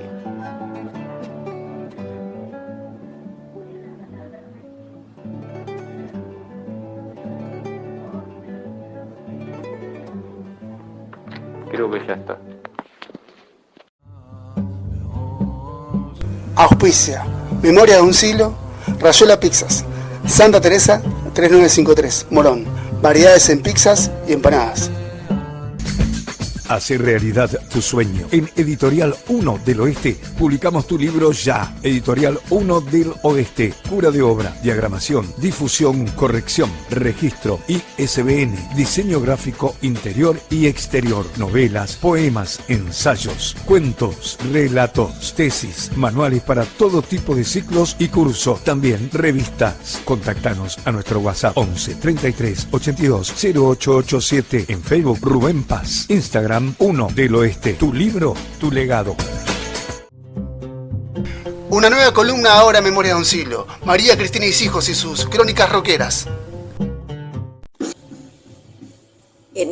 1968, Jimmy Page funda Led Zeppelin, una de las bandas más grandes, si es que no es la más grande, de la historia del rock and roll, con John Paul Jones en bajo y teclados, John Bonham, la leyenda, en batería, y el eternamente sensual Robert Plant como vocalista. Destaco que pronuncio muy mal los nombres en estos casos. Imagínense entonces cómo pronunciaría los nombres de los temas y de los discos. Es por eso y porque la extensa historia de Led Zeppelin sería inabordable para este bloque que paso saltando en el tiempo a este 2023. 2023, acá, en nuestro terruño, y lo tremendamente mágico y conmovedor de este asunto es cómo puede ser que ese público del 68 se haya renovado, multiplicado y desparramado en generaciones nuevas el fanatismo por esta banda, que si no lo dejó todo inventado, por lo menos lo dejó todo en bandeja para los sucesores en el rock and roll. ¿Cuál es la magia, me pregunto, que nos sigue congregando si somos un público que no nació o todavía estaba en pañales en ese entonces, en el entonces de Led Zeppelin? Physical Graffiti, banda tributo a Led Zeppelin, lo deja todo en el escenario, en un show de casi 2 horas, compartiendo el repertorio de Zeppelin desde lo más exquisito hasta lo más popular. Y nosotros cerramos los ojos, nos emocionamos hasta las tripas, fantaseando ser espectadores de lo que por circunstancias cronológicas obvias nunca hubiésemos podido vivir. Con ustedes, la segunda parte de la nota a Carlos Ascurra. Memoria de un siglo continúa así. Naturalizamos las artes cuando estamos rodeados de ellas. Igual que un librero que vive rodeado de letras, o un músico que se rodea de fa, re, la. Estamos sumergidos en un tiempo en donde todo se considera arte. Pero no es tan así. Hay una cultura detrás del armado de un cuadro, de la confección en solitario de una canción. No solo allí se pone el alma, sino que lo que arrastramos como parte de un pueblo también se plasma en la lírica de esas composiciones. Entonces, cuando aunamos nuestras vidas a eso que ya somos desde antes, ahí es que finalmente encontramos nuestra voz. Memorias de un siglo, el grito sagrado que detona la cuerda ancestral. ¿Cuál ha sido tu mayor referente de bajista que hayas conocido? A nivel internacional, local, porque viste que esto de los... Por ejemplo, yo alguna vez te pregunté sobre uno local muy conocido que ha participado de Sergio Girán, ya se sabe quién es, pero después me dijiste de otra tiene cosa. El mismo bajo que yo tiene. ¿Ah, sí? Sí. Y después me saliste con uno muy groso que yo no lo conocía y lo empecé a conocer a raíz de esa charla. Ah, bueno. Sí, bueno, mirá, yo empecé a estudiar el bajo un poco porque quería hacer música. Me gustó el bajo desde chiquito, creo que te lo dije. Sí. Me gustaba el sonido, lo que hacía, todo, me gustaba todo el bajo. La forma del instrumento, todo, me gustaba todo. Si bien yo empecé con el piano y después cantando, cuando tuve que agarrar un instrumento no fue la guitarra la toco y todo, pero no fue la guitarra, fue el bajo. Me gustaba el bajo, soy un enamorado del bajo. Y el bajo me gustaba, yo empecé a tocar el bajo por Paul McCartney, aunque después con el tiempo me dejó de gustar un poquito Paul McCartney. En realidad después cuando seguí estudiando me volvió a gustar, porque uno por ignorancia piensa de que tal músico es bueno, tal músico es malo, y eso es una carrera que en todo entramos y que está mal porque el músico no se divide en buenos y malos. Yo creo que Paul McCartney es un excelente bajista, lo que pasa es que es un bajista comercial, y es un bajista que dentro de la música pop, beat le decían en ese momento, hizo todo lo que pudo con las 4 cuerdas y hizo mucho. Pero bueno, yo después, ya adolescente, empecé a escuchar a bajistas como John Paul Jones y otro bajista de la música que escuchaba yo, el género que escuchaba yo, y ya había otro tipo de cosas, sobre todo para los que conocen la historia de John Paul Jones, una línea de bajo de Lemon Song, del álbum Led Zeppelin 2, que me enloqueció todo el trabajo que hizo en el bajo. Realmente terrible y me apasionó totalmente. Entonces ya empecé a tener esos referentes, John Paul Jones y ese tipo de música, también Geddy Lee, Chris Squire, bajistas que eran interesantes dentro del género que yo escuchaba. Y realmente eran bajistas que yo quería emular, si bien yo tenía mi forma de tocar, pero quería. Hasta que empecé a escuchar a King Crimson, a gente como Tony Levin y gente que realmente hacía cosas muy interesantes en el bajo. Sin embargo, no era gente que me haya movido el amperímetro, que me haya hecho un clic ni nada, simplemente era gente que apreciaba y que seguía mucho. Pero un día en el conservatorio, un compañero me preguntó si conocía a Jaco Pastorius, y la verdad es que no lo conocía. Y me trajo un álbum que se llamaba Jaco. En ese momento no recuerdo la edad que tenía, pero tendría 15 años, no sé, por ahí menos, no recuerdo. Y me trajo ese álbum de Jaco Pastorius, y me acuerdo que era un disco, y que lo puse en el tocadisco de casa. En esa época existía el tocadisco. Y existía algo para los chicos jóvenes que están viendo, que eran velocidades, estaba 33, 45 y 78 en ese momento, ¿no? La mayoría de los discos venían en 33 y en 45, el 78 eran los discos de pasta más viejos, pero había. Entonces cuando yo lo puse, que no recuerdo si era 33 o 45 el long play, pero lo puse, y cuando escuché el primer tema, se llama Donna Lee, para el que no lo conoce, escuché que arrancó el bajo a una velocidad sorprendente y con un montón de notas y cosas que jamás pensé que se podían hacer en un bajo. Tocar esa velocidad me parecía imposible, me parecía, ¿qué está haciendo este muchacho? Entonces dije, me equivoqué de velocidad, vamos a bajarla. Y no, mire, no, estaba bien la velocidad. Entonces lo escuché unas 15, 20 veces al tema, porque me apasionó. Y después escuché todo el disco, pero ese tema me volvió loco. Y yo dije, ¿quién es este bajista? Y ahí lo empecé a seguir la discografía, me enteré que tocaba en una banda que se llamaba Body Report. Tenía menos de 15 años, porque Body Report vino en el 80 en Argentina cuando tenía 15 años y yo lo fui a ver. Así que tenía menos de 15 años cuando lo conocí. Ahora, eso viste, una cosa te trae la otra. Y ahí lo empecé a seguir, y realmente ese sí fue el clic. Escuchar a Jaco Pastorius fue un clic porque me volvió loco lo que tocaba, lo empecé a seguir en todo. No te digo que lo copiaba, porque no lo copiaba, o sea, por dos motivos. Uno, pues es imposible copiarlo por lo que toca. Y otro, porque él mismo, como yo lo tomé como un maestro, como un referente, él mismo decía que cada uno tenía que tocar a su manera y a su estilo. Entonces yo dije, bueno, yo tendré que encontrar mi estilo. Por ahí lo encontré, por ahí no, pero tendré que encontrarlo. Entonces, eso me sirvió y creo que toco a mi manera. Tendré cositas de alguno y de otro. Todos robamos algo. Pero creo que toco a mi manera, y lo que aprendí de Jaco, del dominio del instrumento, de todo lo que se puede hacer, de cómo se puede hacer todo el tiempo, ser la voz cantante de una banda, como era él. Yo no digo que lo sea mi banda, pero por momentos tengo que cantar, el bajo tiene que cantar y canta, lo logro, me gusta eso, como él puso el bajo por encima de todo. Ya el bajo siempre estuvo bien, porque el bajo da la armonía, da el sonido, da todo. Pero me gusta la versión del solista que le dio el bajo, ¿no? De que haya una banda que toque acompañando el bajo. Una locura que vi en Jaco. Bueno, él tiene las condiciones, ¿no? Y eso me apasionó, cómo él encaraba el instrumento, cómo dominaba el instrumento, lo que hacía. Y bueno, lo seguí, lo escuché y lo seguí hasta sus últimos días. Inclusive todos sabemos que tuvo problemas.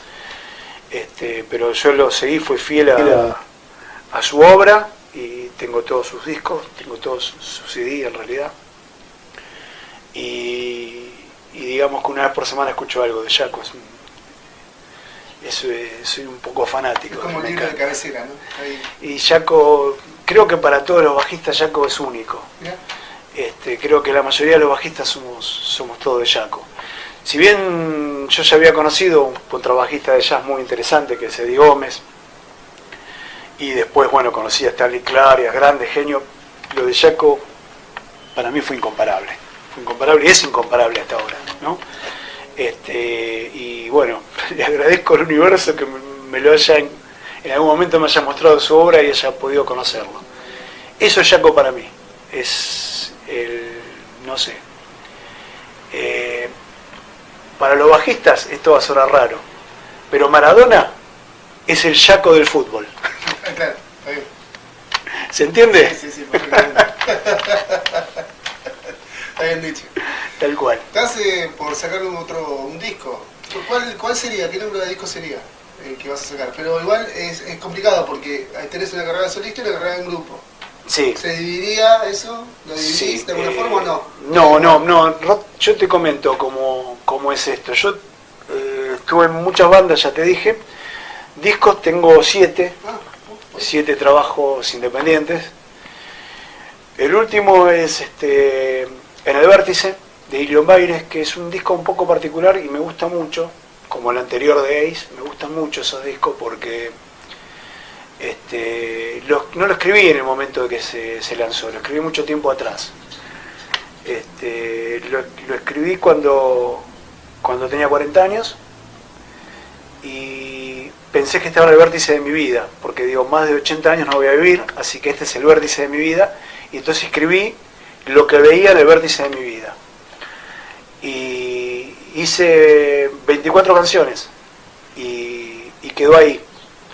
No lo edité ni nada. Y en un momento mis amigos me propusieron volver a formar la banda que teníamos antes y decidimos cambiarle el nombre y cambiar la temática y cambiar un poquito el género, porque lo que hacíamos era un poquito más de jazz rock y llevarlo más para el funk. Y me dijeron si tenía algún material, algo para hacer. Le comenté el proyecto que había hecho unos años atrás, le llevé las 24 canciones. Entre los 3 elegimos 8 y son las que grabamos y quedó el disco del Vértice. Después de eso formé la banda Nu, que estábamos haciendo un trabajo que era La Última Máquina, y que después ese trabajo quedó trunco porque empezó la pandemia y qué sé yo, y empecé a trabajar. Como no conseguía los músicos para poder reformular el proyecto y para poder armar el trabajo de La Última Máquina, que en realidad hablaba de la última máquina de matar, y más que nada estaba inspirada en la guerra de Malvinas y en la guerra de Bosnia. Pero bueno, ahora tengo material nuevo porque vino la guerra de Ucrania, pero no, decidí hablar de algo más positivo. Entonces dejé el material que tenía ese y me puse a trabajar. Ya que no tenía músicos, me puse a trabajar solo en un álbum solista, que no hice ninguno hasta ahora, y me puse a trabajar en lo que era para mí un viaje, un recorrido a través de la vida, con circunstancias diferentes, ¿no? Vamos a decir, un viaje en tren con paradas en distintas estaciones. Y me puse a trabajar sobre esas canciones, sobre las distintas estaciones y sobre el recorrido. Y ya lo tengo terminado, simplemente lo estoy grabando. Y mientras estuvimos grabando esto, los músicos que me estuvieron ayudando a trabajar en este material solista tenían ganas de continuar con la formación anterior, que era Nu. Así que le dije que sí y me puse a trabajar en canciones para Nu. Así que estoy trabajando en el álbum propio y en canciones para Nu, NHU. Sí. Y seguramente cuando terminemos el disco solista empezaré a trabajar con Nu, con las canciones nuevas, también para grabarla, pero no va a salir en vivo antes de tener el material. Estamos trabajando en algo para sacarlo en vivo, y como las canciones son mías, inclusive puedo poner alguna canción solista. Es un poquito lo de Phil Collins y Genesis, ¿viste? con la realidad de que él tocaba para estadios, ¿no? ¿Qué significaría? No significa lejos de mi ciudad. Es una circunstancia. Yo la otra vez, hablando de una de las canciones, yo cuando tuve 23 años decidí irme lejos de Buenos Aires por una cosa que me pasó. Decidí que Buenos Aires no me era bien, no me hacía bien en ese momento. Y como yo creo que la música, la vida, uno tiene que estar bien siempre, tiene que hacer música porque le gusta. Yo incentivo, no importa la edad, no importa el género, no importa nada. Tenés 90 años, ¿querés hacer música? Hace música. ¿No sabes hacer música? Aprende música. ¿No querés estudiar música? Anda a estudiar porque te va a servir. No importa la edad, música o lo que fuere. Entonces no hay edades para nada. siempre se puede empezar, en lo que sea. ¿Te gusta jugar al fútbol? Sí, pero tengo 65 años, no importa, andás a jugar al fútbol, vas a encontrar a otra persona de 65 años que quiera jugar con vos, la vas a pasar bien igual, en lo que sea. Entonces, bueno, en ese momento no me hizo bien Buenos Aires y decidí irme, y cuando estaba afuera me di cuenta que estaba lejos de mi ciudad. Y ahí escribí muchas canciones, que realmente tuve mucho material lejos de mi ciudad. Y bueno, me quedó con que le iba a poner ese nombre, nada más que no lo puse en castellano, lo puse en vasco. Claro. Pero bueno, ese es el nombre de la banda, ¿no? Y bueno, al resto le gustó y quedó, qué sé yo. Los nombres a veces uno no sabe, si bien uno trata de ser medio marketinero, los nombres uno nunca sabes, ¿viste? Cuál puede funcionar o no. Así que le pones el nombre que más o menos te gusta. Tuve una banda se llamaba Cirugía, no tenemos nada que ver nosotros con la parte médica, pero bueno, surgió así y gustó y quedó bien, qué sé yo, no sé, nombre muy extraño. Bueno, Ilion Baires, si bien tiene un porqué, pero bueno, mucha gente me pregunta ¿qué es Ilion Baires? Y bueno, Ilion Baires es Ilion, que es la ciudad de Troya, Ilion dicho en el idioma griego, digamos, o el idioma troyano, perdón, y que también es un griego, ¿no? Un griego antiguo. Y Baires es Buenos Aires, así que un poco la poesía para mí la conocí a través de Homero, con la Ilíada de la Odisea, entonces eso revuelca a Troya, a Ilion, y Baires porque bueno, soy de acá, estoy acá. Entonces eso tiene que ver con el caballito y el obelisco que tenían en el símbolo.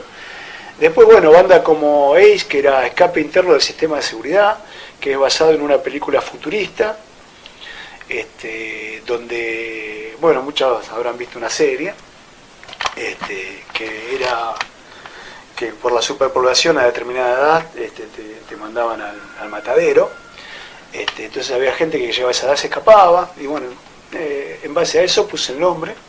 Después hay otro que es Asdan Cross, que eran parte de los apellidos de cada uno. Ah, sí, anacrónico. Sí, tal cual. Y bueno, y así fue. Al principio fue Cygnus X, creo que porque Cygnus mucho, creo que porque al guitarrista le gustaba mucho Rush y había una canción que se llamaba así. Después hubo Astaroth porque lo trajo el baterista, le gustó mucho, era una diosa, no sé qué, de dónde era, y como era la música media pesadita, media heavy, vino por ahí el tema, y bueno, y así fuimos. El colectivo es un nombre totalmente común, digamos, ¿viste? Pero bueno, son los nombres de las bandas que fueron poniendo. Bueno, y en este caso se llama Nu.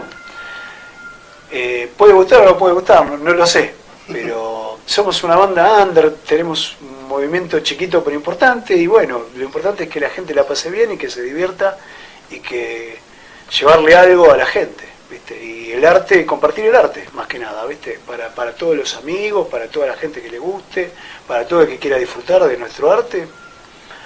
Lo nuestro es muy sencillo, es funk y es muy jazz, ¿viste? Y pasar un buen momento. Está buenísimo. ¿Quiénes son los integrantes tanto de Nu como de la banda? O sea, vos tenés una banda solista, vos sos solista ahora, paralelamente, está clarísimo eso. ¿Y qué son los mismos integrantes de Nu? A ver... ¿O más complejo? Porque... es más complejo porque... A ver...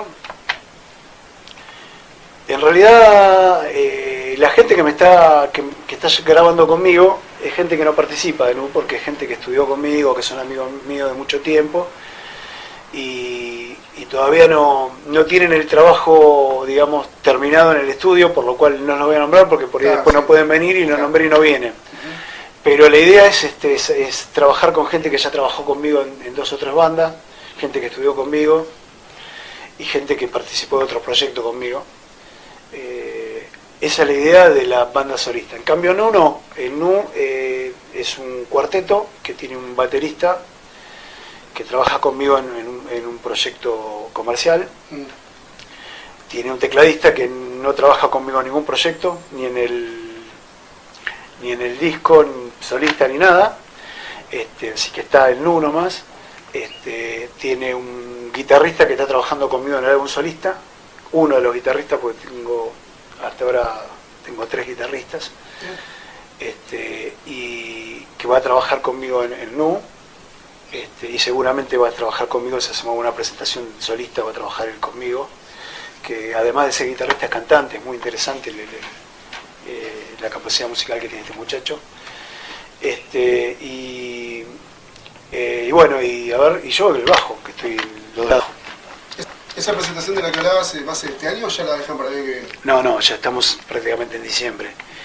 No vamos a tener tiempo de hacer una presentación en diciembre. No, porque más que nada todos los lugares ya están todos cubiertos. Claro, ya el fin de año, olvídate, sí. No. Está todo cubierto, no creemos que recién va a ser marzo del 2020. Bien, ahí sería la prueba de fuego, el escenario de la banda nueva, ¿no? ¿Sería? Sí, yo creo que sí. Yo creo que sería así la historia. Todos temas estrenos. La idea es que sí. Bien. Sí, va a haber alguna sorpresita, como siempre. Tiramos alguna sorpresa, pero obviamente más que nada la sorpresa viene porque viene algún músico que conoce determinado tema y lo quiere hacer. Pero sí, el material es inédito. Bien, bien. ¿Y eso lo vas a grabar en disco o lo vas a... ¿Cómo va a ser la forma de que nosotros podamos escucharlo? El material de Nu va a ser todo en disco, va a ser una producción independiente que vamos a trabajar, pero que lo vamos a trabajar con un poquito más de tiempo, o sea, porque ya estamos terminando el solista, o al menos mi parte, claro, la línea de bajo y algunas guitarras y algunos teclados ya metí. Pero bueno, digamos la parte de Nu no. Hay que hacer, si bien las canciones están todas y están todas en preproducción, o sea, se pueden escuchar completas, con todas las líneas y todo, cantadas, todas. Grabarlo nos va a llevar un poquito de tiempo porque primero vamos a trabajar el vivo. Entonces no vamos a trabajar el estudio, vamos a trabajar el vivo. Para el músico entiende que por ahí trabajar el estudio y trabajar el vivo son cosas un poquito distintas. Así que recién después de que trabajemos el vivo vamos a empezar a trabajar el estudio. Y más que nada porque probamos algunas cosas en el vivo y eso queremos volcarlo en el disco. En cambio el disco mío solista no probé nada en vivo, por lo cual puede ser toda una sorpresa, puede salir todo bien, puede salir todo mal, pero generalmente las otras bandas, Ilion Baires hizo un montón de conciertos antes de grabar el disco, entonces ya tenía probado determinadas cosas, que iban, que no iba, que quedaba, que no quedaba. ¿Seguís apostando al formato físico del disco? A mí me gusta, aunque sea por una cuestión protocolar, pero qué sé yo, del último disco, más allá de que en una de las bandas hicieron, no sé, 200 pendrive y fueron vendiendo pendrive, qué sé yo, no sé. Pero para mí el CD con el arte de tapa, las letras adentro, las fotos de los músicos, con una tapa que te guste, con algún color, para mí eso es muy importante, que es el recuerdo de ver todo. Entonces seguramente el solista va a salir así y el de Nu también. Después por ahí sacamos 50 copias, las regalamos todas, van a ser todas protocolares, pero por lo menos quiero... Después yo esto de todas estas plataformas nuevas, que no entiendo nada. A mí esto nunca me generó plata, inclusive leí la otra vez que este muchacho Peter Frampton, que es un tipo que tiene una carrera terrible, decía que YouTube, no sé si va a salir por YouTube esto, no le pagaba las veces que pasaban Nela me gusta tu forma.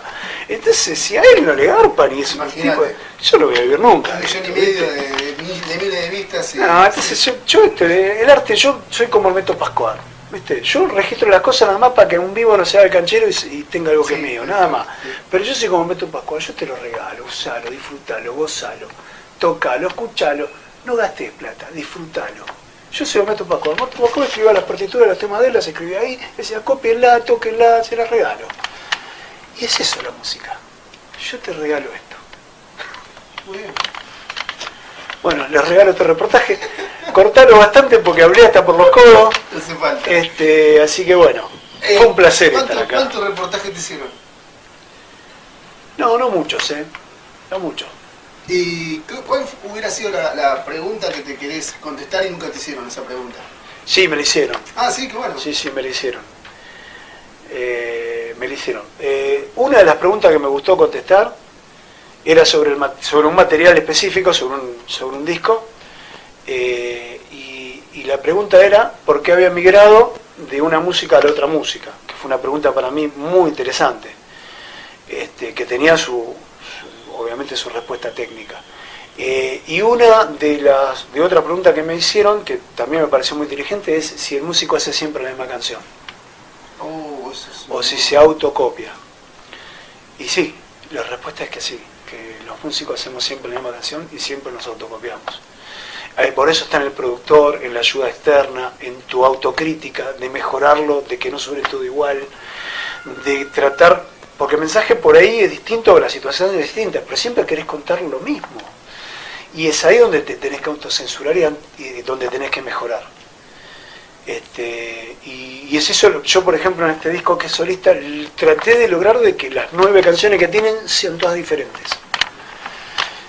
El género es el mismo, pero las canciones son todas diferentes. Inclusive hablan, si bien estamos en un tren y bajamos de estación a estación, la estación de Aedo no es igual que la de Raúl Mejía. Trato de eso. Y esa pregunta me apasionó, la verdad que me gustó y me agarró medio verde cuando me la preguntaron, pero yo dame un tiempo que te la contesto, porque me interesó muchísimo. Y bueno, el otro era sobre el material, porque habíamos generado, porque habíamos cambiado el género musical, o porque habíamos cambiado la tendencia de lo que hacíamos a lo que hacemos ahora. Y sí, es parte de la evolución. Sí, claro. Crecimos, aprendimos y evolucionamos, y evidentemente la canción sigue siendo la misma, como decía Zeppelin, pero evidentemente las tocamos mejor que antes, aunque yo discrepo eso. Yo creo que cuando tenía 15 o 14 años tocaba mejor que ahora, pero bueno, son cosas de vida, ¿no? Pero bueno, por lo menos ahora sé usar más las cosas que aprendí, antes no. Claro, esa es la experiencia. La experiencia, tal cual. Y bueno, y la otra vez, vos te das cuenta con los alumnos cuando vos decís, no está apretando bien la cuerda, ¿viste? Pues si es algo tan sencillo, es el ABC. Claro, pero todo aprendimos alguna vez. Alguna vez metíamos primera y el auto no salía. Y entonces, bueno, hay que entender eso, ese procedimiento. Ahora decimos, mira qué fácil, le metemos primera y sale. Pero bueno, eso se logra con tiempo, sentándote y dale. Así que lo positivo de esto es que podés hacer de todo. Hay que proponérselo. Muchas gracias.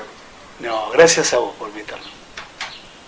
Nada de tu lis está, nada de tu gris está, nada de tu risa está sin señal.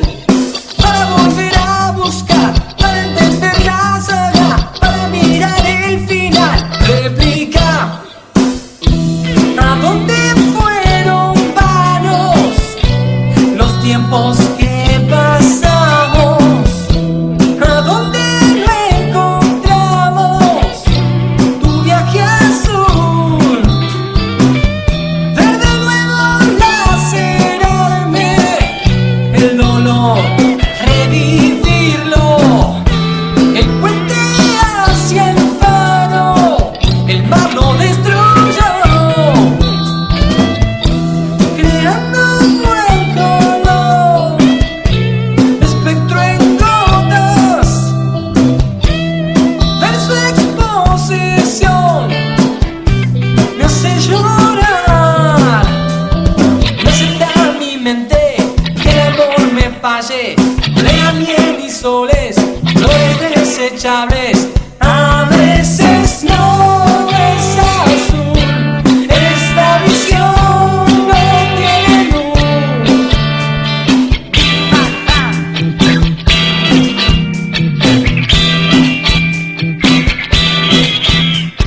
Nada de tu gris está, nada de tu gris está, nada de tu risa está sin señal. Para volver a buscar, para entender la saga, para mirar el final. Replica.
Muchas gracias por escuchar este programa. El martes que viene volvemos con más notas, dichos y hechos.